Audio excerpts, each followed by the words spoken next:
Eu andava só quando ouvi uma voz me chamar, dizendo: filho, necessito lhe falar. Foi difícil de entender aquele gesto inesperado, mas quando percebi, estava sendo amado. Meu coração se abriu, meus olhos encheram-se de lágrimas e minha boca só dizia: eu te amo, meu Jesus. Com a sua piedade, levante-me do chão, estenda-me sua mão. Seja sempre o guardião das palavras que eu falo, e também seja o pastor a conduzir os meus passos. Não me deixe por caminhos tortuosos caminhar, mas me mostre o que é amar. Amar, tome conta da minha vida, ensinando-me a viver, para que eu possa desde agora muito mais lhe conhecer. Seja o meu melhor amigo, fique sempre ao meu lado, livrando-me do pecado.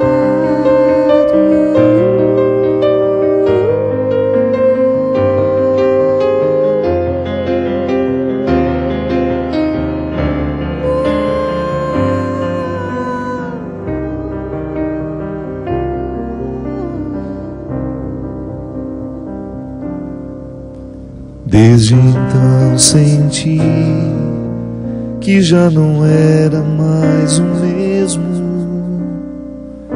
Aquela solidão não havia mais em mim. Os meus olhos se voltam inteiramente ao Senhor, depois que descobri como é grande o seu amor. Conhece o meu caminho, sabe onde eu ando, é o meu refúgio e a minha proteção. Está sempre me ajudando nos momentos mais difíceis, sendo a minha salvação. Seja sempre o guardião das palavras que eu falo, e também seja o pastor a conduzir os meus passos. Não me deixe por caminhos tortuosos caminhar, mas me mostre o que é amar. Amar, tome conta da minha vida, ensinando-me a viver, para que eu possa, desde agora, muito mais lhe conhecer. Seja o meu melhor amigo, fique sempre ao meu lado, livrando-me do pecado.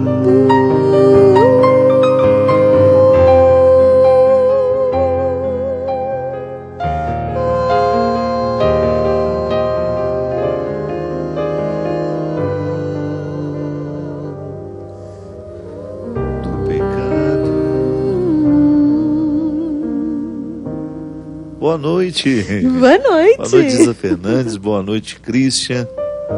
Boa noite vocês que nos acompanham pelo Sistema Canção Nova de Comunicação. Nós começamos mais um programa de direção espiritual, hoje recordando que o amor de Deus na nossa vida é proteção. Aliás, é tão sofisticado compreender Deus assim como um protetor, não é?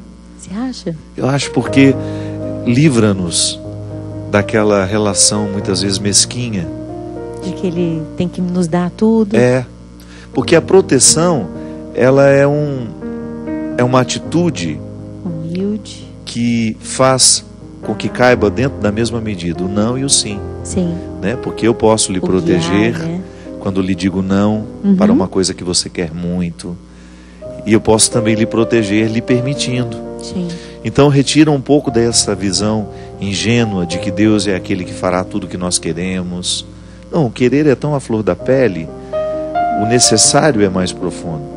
E quando eu invoco esse Deus protetor, eu estou recordando de tudo aquilo que a pedagogia me ensinou, do poder que um educador tem na vida de uma criança, colocando inclusive limites. Sim, e muitas vezes é o que a gente não sabe pedir. Acho que quando o Senhor nos protege, quando a gente pede que Ele nos proteja, né? Eu amo cantar essa música porque ela me põe no meu lugar. Então, quando eu não sei pedir, eu sou filha sendo educada ainda. E muitas vezes, diante de Deus, eu fico quietinha, eu não sei falar nada. E acho que esse lugar necessitado de proteção, necessitado de educação de vida interior, necessitado de educação nas minhas decisões, essa pessoa necessitada que sou eu, quando sou necessitada, estou no meu lugar. E quando peço que Deus me proteja, Ele é grande, né? E a expressão guardião, né? É tão... Seja o Vinícius foi guardião, muito feliz, né? Ao retomar o conceito de guardião. O guardião do Fiel. templo é aquele que era justamente o encarregado de cuidar para que o funcionamento do templo pudesse ser mantido. Não era só o guarda. Não é só o proteger, ninguém vai te ver, ninguém vai te tocar, não. Era o proteger. permitir que o templo tivesse o seu verdadeiro significado. O guardião permite que entre e também pede que saia. Perfeito, então, isso mesmo. engloba tudo. O guardião é um lugar, um atributo de Deus equilibrado, que nos equilibra. Não, lógico, que Ele é equilíbrio em graça, mas nos provoca equilíbrio, né? Porque uma coisa é o que Deus é, outra coisa é o que nós pensamos que Ele seja. E aqui, muitas vezes, mora o equívoco. Nem sempre eu fui apresentado a um Deus de verdade. Fui apresentado a uma máscara dele, a uma caricatura dele, a um Papai Noel, a uma imagem absolutamente distorcida, que também é fruto da própria projeção de quem me contou sobre esse Deus, né? De quem me educou na fé, com simplicidade, às vezes com ignorância música, também, né? Eu gosto daquela música do Greco, que onde ele fala, né? Quando senti Deus pela primeira vez. Sim. Na estrada o gosto, a caminhada, só o tempo, já tô no tom. Dirá. Como é que é? Na unção, na fala, na missão, o que se deu, o que se dá. Quando as mãos tocaram outras mãos, tudo se fez. Quando os corações sentiram Deus pela primeira vez. Em cada página de uma história há muito pra se viver. Quando a rosa na nossa memória começar a florescer, nós seremos sempre jovens ao entardecer, entregando a flor da vida para outro ser. Cantarei, cantaremos sem parar. Cantará, e outra vez a rosa irá florescer. Mas é isso, quando a gente é colocado diante de Deus pela primeira vez, eu não sei quando é que eu fui colocado diante desse Deus verdadeiro, que hoje eu tenho consciência ser o Deus de Jesus. Porque eu também já esbarrei em Deus, em uma imagem de Deus que não correspondia àquilo que Jesus me ofereceu. Há uma expressão tão bonita na teologia que é: Jesus é a hermenêutica do Pai. Me explica, o que é? Hermenêutica é a ciência da interpretação. Hermes, né, o deus grego, que conta o segredo do Olimpo, que faz a interpretação do segredo do Olimpo àqueles que estão no mundo. Então a hermenêutica é a ciência em que nós nos debruçamos para interpretar bem um texto. Quais são os recursos que eu preciso ter para interpretar corretamente um texto? As regras da hermenêutica são muito simples, nós aplicamos no dia a dia, mas quando eu digo que Jesus é a hermenêutica do Pai, eu estou justamente dizendo que se eu quiser entender o Pai, eu tenho que passar pelo Cristo, né? Estar com Ele. Eu tenho que estar com Ele, eu tenho que entender quem Ele é. E quando eu digo para você que esse Deus guardião, para mim me foi mostrado através do Deus que está manifestado em Jesus, Ele me retira todos os outros equívocos, Isa. Porque eu tenho tanto medo, sabe, de ser um padre sem ter purificado os excessos daquilo que me foi oferecido. E tenho medo de reproduzir isso para as outras pessoas. Porque a partir do momento que eu fui estragado do ponto de vista religioso, a partir do momento que eu fui apresentado a um Deus cruel, a um Deus carrasco, eu tenho uma tendência muito grande a fazer isso com você também. Sim. E eu, como padre, eu preciso ter o cuidado. Por isso que eu não posso me cansar de conhecer o Cristo, de conhecer Jesus, de mergulhar no mistério das suas histórias, da sua palavra. Dá uma sensação de ser descascado aos poucos, sabe assim, é como se estar cada vez mais perto de Jesus e experimentar essa explicação de Deus em forma de amor e de pessoa, simplifica a gente, alivia a gente. Pelo menos a minha sensação é de que eu vou tirando cascas que não me pertencem no passar dos anos e vou ficando mais livre. Quanto mais perto estou dele, quanto mais, principalmente, deixo que ele me olhe, porque eu não consigo, eu não sei, eu sou pequena demais, eu não sei chegar perto de Jesus. Acho que quando eu tenho experiências de graça de Deus mesmo, da presença de Jesus, é Ele que chega até mim e fala: vem cá, vem cá, vem cá. E é isso mesmo, é graça, porque eu não sei rezar direito, e acho que quando sinto essa presença simples, poderosa, maravilhosa perto de mim, ela me desnuda, me simplifica, desconstrói, e desconstrói o que eu mesmo fiz errado. O que é bom, porque o processo de fé, ele é sempre desconstrução. Às vezes você pode pensar também como um processo de construção. À medida que eu amadureço na fé, eu construo. Mas essa construção consiste, em também desconstruir antigos conceitos, às vezes equivocados, ou até mesmo a superação de uma fé que serviu para aquele tempo da vida e que não serve mais hoje. A gente vai a fé também, não pode ser guardada num potinho para você poder levar, não. Ela é existencial, ela é dinâmica. A fé que eu precisei ter ontem é diferente da fé que eu preciso ter hoje, porque eu estou em processo de mudança. E feliz daquele que vai permitindo que a maturidade do tempo, que nem sempre corresponde à maturidade espiritual, ou até mesmo psicológica, Às vezes a pessoa tem 60 anos, mas está com a maturidade de uma criança de 15, começando, de um adolescente de 15. Ou às vezes criança na fé também, E aí, essa maturidade cronológica, quando nós conseguimos viver também dentro de uma maturidade espiritual, nós vamos sendo muito favorecidos, porque a fé madura nos ensina a envelhecer. Ela nos coloca no prumo do tempo sem rancor, sem mágoas, reconciliados com o corpo que se tem naquela fase da vida, com aquilo que o seu corpo é capaz de viver e de fazer naquela fase da vida. Então eu fico pensando que a fé madura é um local de proteção também. Sim. Eu fico às vezes incomodado, sabe, Isa? Por exemplo, nós temos a coleção Filho do Céu, que são essas joias e semijoias, são símbolos religiosos. E para mim foi quase que foi um grande desafio. Porque criar um símbolo religioso só para vender? Não. A gente tem um desdobramento lindo, que é ajudar o lar da Tia Socorro com essa coleção. Mas nós queríamos que fosse bonito, fosse algo que pudesse nos conectar àquilo que de mais sagrado existe. Eu tenho muito medo quando, por exemplo, eu pego esse anel aqui, por exemplo, que está na minha mão, que eu considero uma das peças mais bonitas da coleção. Tem como mostrar aqui? Ele tem um significado interessante. Veja, tem a cruz, mas do lado há um vazado.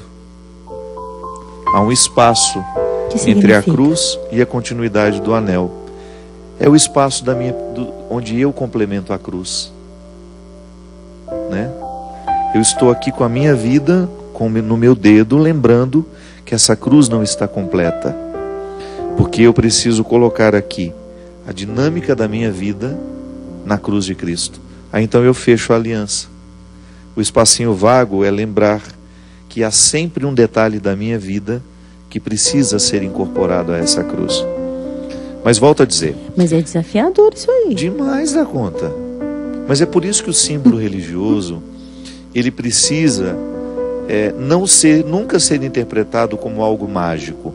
Eu ponho esse anelzinho no meu dedo e eu estou protegido. Não. Esse vago que tem aqui até me incomoda às vezes. Quando eu dou uma mexida no dedo, eu lembro que está faltando um pedacinho nessa cruz. Aí eu lembro da palavra de Paulo: o meu sofrimento completa o sofrimento de Cristo. Ele se une ao sofrimento de Cristo. E não é só o sofrimento de Cristo, as alegrias dele também. Eu não olho essa cruz apenas como um símbolo da tristeza, do desconsolo. Não. É a totalidade da vida de Cristo me sendo oferecida. Então a minha alegria também completa a alegria de Cristo, da mesma forma como o meu sacrifício completa o sacrifício de Cristo. Existe uma maturidade de fé, não é? E é um convite. E é difícil de chegar a essa maturidade. Porque eu posso muito bem colocar o anelzinho no dedo ou a pulseira no pulso e achar que estou protegido por isso. Não. É a fé que nos protege. Deus nos protege à medida em que nós acreditamos nele. Porque se eu acredito nele e pauto a minha vida nas suas regras, eu sou naturalmente protegido de ser um homem injusto, de ser um homem ingrato, de ser um homem desonesto. Então, Deus vai me protegendo à medida em que a minha mentalidade vai sendo transformada. E é muito interessante a gente compreender. É como se a proteção de Deus fosse fruto da nossa relação com Ele, cada vez mais íntima, cada vez mais verdadeira. E naturalmente Ele me sopra. Vai por aqui, vai por ali. Talvez um pouco o que aconteceu com Pedro, Tiago e João, que aparentemente são os preferidos de Jesus. O que aconteceu com eles? Porque todos os momentos mais importantes da vida de Jesus, quem estava os três, com ele? Né? Sempre os três. Vai ver que rolava até entre o grupo lá, tá lá com os queridinhos dele. Os protegidos. Protegidos. É que na verdade ali você entende o significado da proteção. É que da parte de Pedro, Tiago e João existia um interesse maior pelas coisas de Jesus. Não é que Jesus queria tê-los somente. Não, existia um interesse maior de estar por perto, de estar com o Mestre. Então certamente eles experimentaram a proteção em várias dimensões, inclusive no amadurecimento que veio antes. Sim. Tá certo que Pedro traiu ao final, mas a gente sabe que João ficou até o fim. João foi o único que ficou no Calvário. O mais jovem. O mais jovenzinho. E o único. Único que ficou. Dos 12... Todos correram? Todos correram. O único que estava ao pé da cruz foi João. Por isso da frase: filho, eis aí tua mãe. A gente chega até a pensar, né? E se fosse um outro? Se tivesse mais de algum, será que João seria escolhido para receber Nossa Senhora? Ou só foi essa opção que Jesus teve? Pode ser. Ele precisava dar um jeito na mãe dele. Ele precisava dar um jeito na mãe dele. Claro, imagina a angústia, sou filho único, estou morrendo. Você não pensa isso? Lógico. Com quem você deixaria sua mãe? Meu Deus. Eu sou a mais nova, né? Porque se talvez o outro fosse de mais confiança, ele fala: João, pelo amor de Deus, dá uma chamada no Pedro, acha ele aí. E Jesus, ele se mandou. Chama o Natanael, procura, vê se encontra ele aí no meio do povo. Jesus lá no alto da cruz, preocupado em localizar alguém. Mas de repente ele olha que aquele que foi fiel o tempo todo, que se interessou pela sua vida de maneira muito profunda, muito intensa, é aquele que vai receber a continuidade do mistério da encarnação. Ziza, para mim o mistério da encarnação, ele será sempre motivador para pensar muitas coisas. Primeiro que em Maria fecunda-se o Verbo de Deus. No corpo humano, a semente divina é colocada. Depois eu, na figura de João, recebo aquela que me deu o meu Salvador. É por isso que a devoção mariana, quando bem vivida, ela só é favorável ao cristianismo. Quando você não enxerga em Nossa Senhora uma deusa, quando você enxerga nela a mulher escolhida, a nossa mãe, a mãe de Deus, escolhida, a silenciosa. Que proteção tem nisso também, meu Deus. Você pensar que Deus quis a figura da mulher, muito embora dentro da igreja nós ainda não tenhamos o devido espaço para vocês. Eu particularmente acho que nós temos que avançar muito como igreja. Mas pensar que Nossa Senhora é essa mulher que no momento final da vida do Filho vive o mistério da encarnação de outra forma, agora devolvendo ao mundo, devolvendo a Deus aquele que esteve no seu ventre, aquele que passou pela sua educação, aquele que passou pelo seu cuidado, aquele que passou pela sua proteção. E João ali recebendo essa missão de proteger a mãe do protetor. O mais novo. O mais novinho, o mais inexperiente, o mais inseguro. Mas sabia qual era o apelido? Corajoso, né? Sabia qual era o apelido de João quando ele chegou para participar do grupo? Sabia, Christian? Filho do trovão. Imagina que temperamento bom tinha essa pessoa. Imagina como ele era fácil. Aí do filho do trovão. Mas os de temperamento forte surpreendem. Surpreendem demais. Surpreendem demais. O filho do trovão torna-se o discípulo amado. Olha como ele encerrou a carreira, digamos, a carreira de cristão. Vale o discípulo amado. Vale o exame de consciência, né? Como me sinto, filha do trovão ou discípulo amado? Eu sou um filho do trovão. Porque eu explodo com uma facilidade. Em processo, padre, em processo. Em processo. Quero ser esse discípulo amado, você também sabe? É o filho mais novo, né, da casa. Sou mais novo. Eu também sou filha mais nova. Você também, Christian? Eita, Lelê. E 3 caçulas aqui. 3 caçulinhas. 3 poços de manhas. Manhas e manhãs. Na verdade as mães da gente foram fazendo, até aperfeiçoar e fazer a gente. Isso é boa, assim. Olha o trovãozinho. Minha mãe fez 7 antes de eu chegar. Então por isso que eu saí tão aperfeiçoado. Ah, trovão! Dona Ana caprichou. Mas eu não tenho dúvida disso, de que todos os defeitos estão em mim. Fui tão privilegiado por ser o último filho, por ter nascido no momento em que minha família já estava mais estruturada, muito embora eu tenha tido uma vida extremamente pesada e difícil. Mas eu me sinto muito feliz de ter todos os defeitos que eu tenho. Sabe por quê? São eles que me sinalizam para o que eu tenho de bom. Se eu não tivesse tantos defeitos, talvez eu estivesse numa mesmice, eu não teria nem dado certo na vida. Mas foi justamente por ter necessidade de lutar, não contra, é com eles. Na transformação eu luto deles com eles, mesmo, na né? transformação deles. É aquela história do transformar o vício em virtude, é a mesma força, é a mesma energia vital que a gente empenha em um vício, é a mesma coisa em uma virtude. E é o caminho entre, acho que é Santo Afonso de Ligório que fala isso, que a gente precisa muitas vezes Viver fazendo de conta que já tem a virtude que tanto deseja, que a gente tanto deseja, e transformando devagar este vício que a gente não muda, mas em virtude, mas já assumindo-a antes de realmente ter. E acho que é essa transformação mesmo dos trovões que há em mim. Eu sou também filha do trovão com força. Eu não sei. Quantas vezes você já trovejou do meu lado? Olha lá, de novo, gente. Quantas vezes você já trovejou do meu lado? Ih, gente, já choveu, foi muito. Nós, né? Nós já nos machucamos muito com muitas discussões. E somos irmãos, somos amigos. Isso é que é bonito, Ziza. Sabe, a fé que nós temos nos protege de ficarmos inimigos depois de uma briga. Não é assim? É verdade. O Deus que nós acreditamos nos livrou tantas vezes do rompimento. Sim. E foi mesmo. Foi. É a fé em Deus. É o que a gente sabe que o outro tem de mais sagrado. É. Eu vejo Deus em você. Eu já lhe contei isso.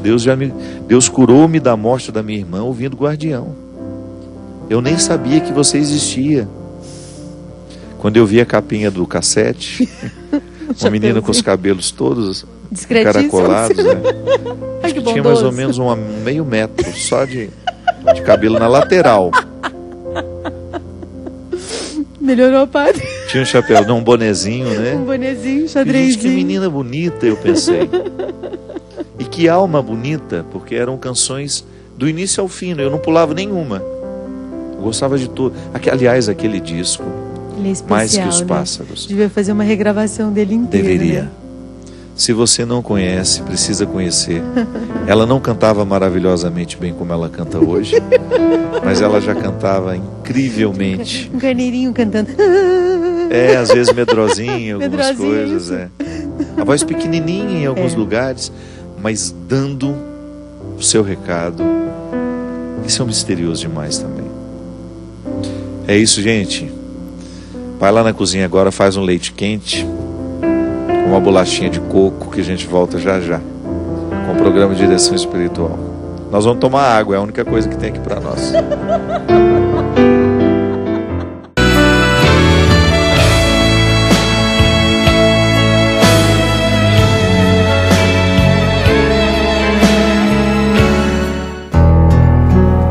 Clareou. Este é o meu novo CD. E sob a tua graça eu ponho a minha vida. Ele conta um tempo muito especial da minha vida. Eu espero que ele possa fazer bem também ao seu coração. O melhor para oferecer pra